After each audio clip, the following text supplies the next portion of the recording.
Exercise 5.1, question number 1. For which of these would you use a histogram to show the data? Number 1, the number of letters for different areas in a postman's bag. Number 2, the height of competitors in an athletic meet. Number 3, the number of cassettes produced by 5 companies. And fourth part is the number of passengers boarding trains from 7 a.m. to 7 p.m. at a station.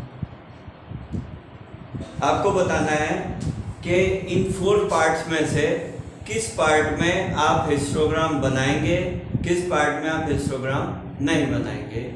मैंने आपको पहले भी clear कर दिया था कि जिस question में आपका क्लास इंटरवल होगा, जैसे 10 to 20, 20 to 40, 40 to 50, उसमें आपका हिस्टोग्राम बनेगा। जिसमें क्लास इंटरवल नहीं होगा उसमें आपका हिस्टोग्राम नहीं बनेगा। हिस्टोग्राम नहीं बनेगा तो फिर क्या बनेगा? Bar graph. लेकिन यहाँ केवल बात कर रहे हैं क्या इसमें हिस्टोग्राम बनेगा। इसके लिए मैंने आपको बताया कि अगर क्लास इंटरवल मेंशन्ड है तो हिस्टोग्राम बनेगा, अदरवाइज नहीं बनेगा। जैसे फर्स्ट पार्ट है the number of letters for different areas in a postman's bag. एक पोस्टमैन के बैग में डिफरेंट एरियाज के लेटर्स हैं। मान लीजिए बसंत विहार के 20 लेटर्स हैं, साकेत के 5 लेटर्स हैं, ब्रह्मपुरी के 10 लेटर्स हैं, नॉर्थ सिविल लाइन के मान लीजिए 10 लेटर्स हैं, और मान लीजिए सरवट के मान लीजिए 25 लेटर्स हैं। तो इसका मतलब ये बताया कि किस एरिया के कितने लेटर हैं। यहाँ पे कोई क्लास इंटरवल का जिक्र तो नहीं आया। Class interval is not mentioned in this part. तो क्या इसमें हिस्टोग्राम बनेगा?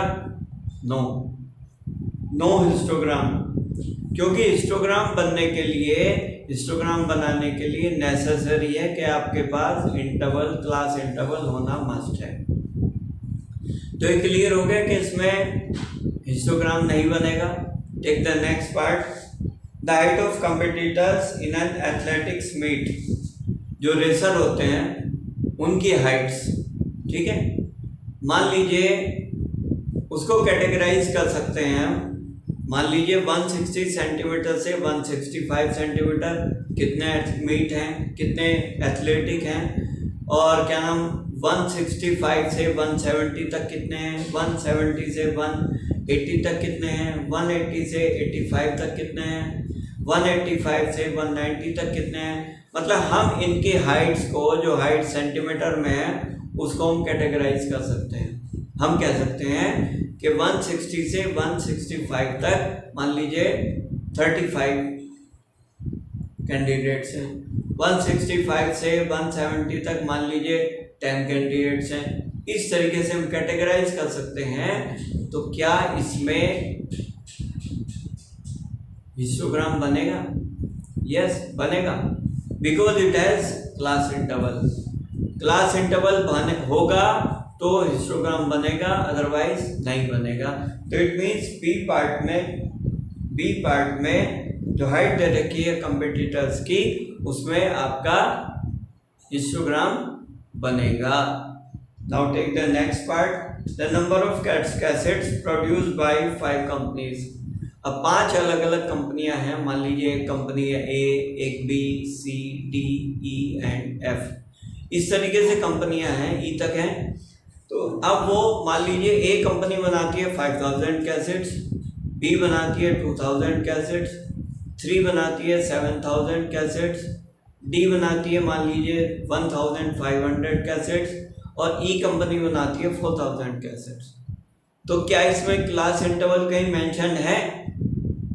नहीं, तो इसमें हिस्टोग्राम नहीं बनेगा। आपको सिर्फ ये मेंशन करना है कि किसमें क्लास इंटरवल, किसमें हिस्टोग्राम बनेगा, किसमें नहीं बनेगा। ठीक है। Now take the last part, the number of passengers boarding train from 7 AM to 7 PM। सुबह 7 बजे से शाम को 7 बजे तक ट्रेन में कितने पैसेंजर उतरते हैं या कितने पैसेंजर चढ़ते हैं उसका। अब इसमें आप कैटेगराइज कर सकते हैं 7 AM से 8 AM, 8 AM से 9 AM, 9 AM से 10 AM, 10 AM से 11 AM। इस तरीके से आप एक एक घंटे के ड्यूरेशन में इनको कैटेगराइज कर सकते हैं। तो क्या मैं आपसे पूछ रहा हूँ, क्या इसमें क्लास इंटरवल है? यस। क्यों? क्योंकि 7 AM टू 8 AM पहला class interval, 8 AM to 9 AM second class interval और 9 AM टू 10 AM 10 AM ये क्लास इंटरवल ही तो है। तो इसमें क्लास इंटरवल है तो आप बनाएंगे क्या, इसमें आप हिस्टोग्राम बनाएंगे। Is that clear? Question number 2, the shoppers who come to a departmental store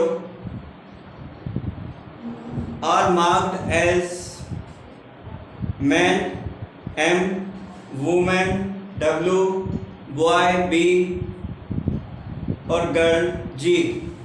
The following list given the shoppers who come during first hour in the morning. Starting में 1 घंटे में जितने शॉपर्स आए, चाहे वो बॉय है चाहे गर्ल है, मैन है वुमेन है, उनकी इन्होंने बताया है कि 1 घंटे में कौन कौन आया। ठीक है, तो ये है आपका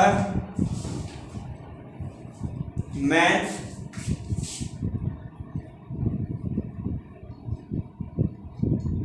मैन के लिए W, सॉरी मैन के लिए M, वुमेन के लिए W, फिर बॉय के लिए B और फिर गर्ल के लिए G और लास्ट में आएगा टोटल,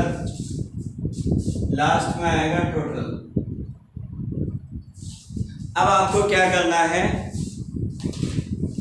ये 2 लाइनों में जो आपको W, M, G और B लिखे हुए हैं ये आपको नोट करने हैं, लेकिन मैं इन्हें नोट नहीं कर रहा, इन्हें आप नोट करेंगे। ठीक है बेटा, चलिए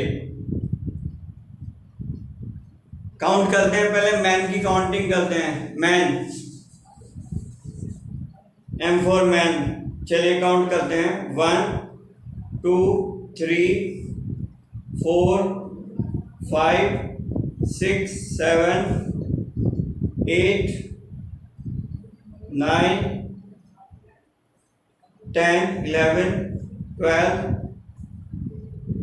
13 14 and 15. How many men? 15 men. Now count women. Count women. 1 2 3 4 5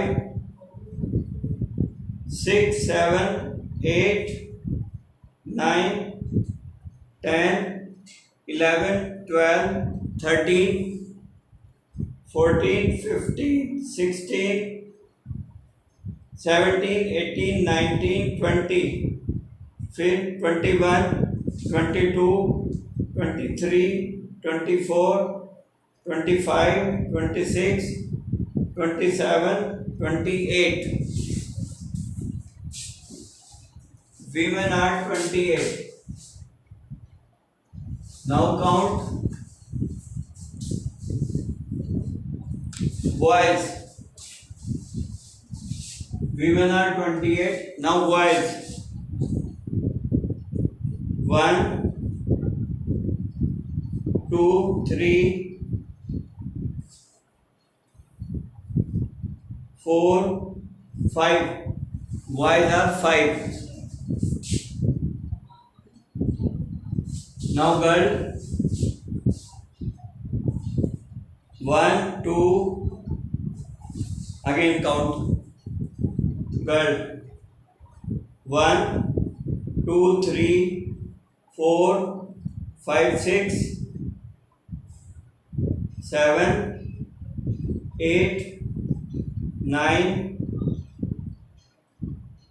10 11 12 girls are 12 girls. Now put the total 5 plus 2 7 7 plus 8 15 15 plus 5 20 carry 2 2 plus 1 3 3 plus 1 4 4 2 6. अब देखिए इसके हमें टेलीमार्क्स लगाने हैं. टेलीमार्क्स कैसे लगेंगे ध्यान दीजिए. 15 के कैसे लगेंगे 1 2 3 4 and 5 1 2 3 4 and 5 5 के बंचेस बन जाएंगे और 1 2 3 4 5 ये हो गई 15. नाउ 28 1 2 3 4 5 1 2 3 4 5 1 2 3 4 5 1 2 3 4 5 1 2 3 4 5. देखो 5 5 5 5 5 ये हो गए 25 26 27 28. Now 5 boys 1 2 3 4 5 girls 12 1 2 3 4 5 1 2 3 4 5 and 1 2 right. तो इस क्वेश्चन में आपको यही करना था कि आपको इसको फ्रीक्वेंसी डिस्ट्रीब्यूशन टेबल में कन्वर्ट करना था एंड देन आपको इसका बनाना है हिस्टोग्राम. Let's see. आप देखिए इसका ग्राफ कैसे बनेगा. इसका बार ग्राफ बनाना है. बार ग्राफ देखिए कैसे बनेगा. इधर मैंने एक्स एक्सिस पे लिए हैं शॉपर्स और वाई एक्सिस पे लिए हैं मैंने नंबर ऑफ शॉपर्स, या आप लिख सकते हैं frequency, what ever you like. आप फ्रीक्वेंसी भी लिख सकते हैं. अब आपको मैन शो करने हैं 15. इसमें मैंने 2 2 2 2 का डिफरेंस लिया है और ये अप टू 28 लिया है. ठीक है बेटे. अब आपको पहले लेने हैं मैन. मैन है आपके 15 तो 15 आएगा 14 और 16 के बीच में. देखिए ये आएगा 14 और 16 के बीच में.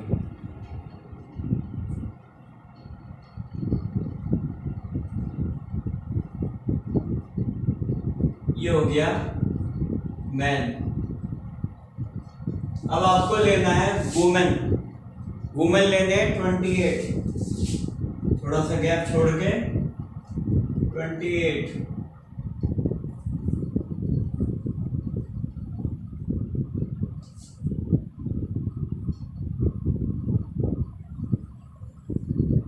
या आप लोग स्केल से लाइन ज्वाइन करेंगे. मैंने तो ऐसे ही मैनुअली कर दी विदाउट स्केल.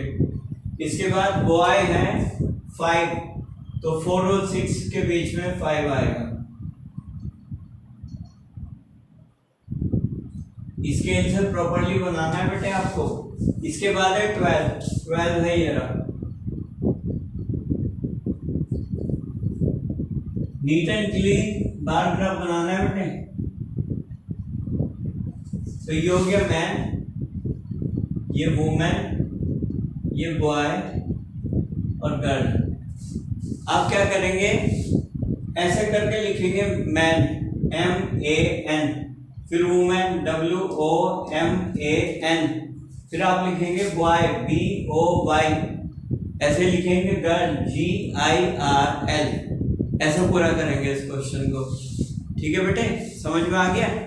पहले क्वेश्चन के पहले पार्ट में हमने क्या करा, पहले फ्रीक्वेंसी डिस्ट्रीब्यूशन टेबल बनाई और फ्रीक्वेंसी डिस्ट्रीब्यूशन टेबल बनाने के बाद हमने इसका बार ग्राफ बनाया. It is bar graph.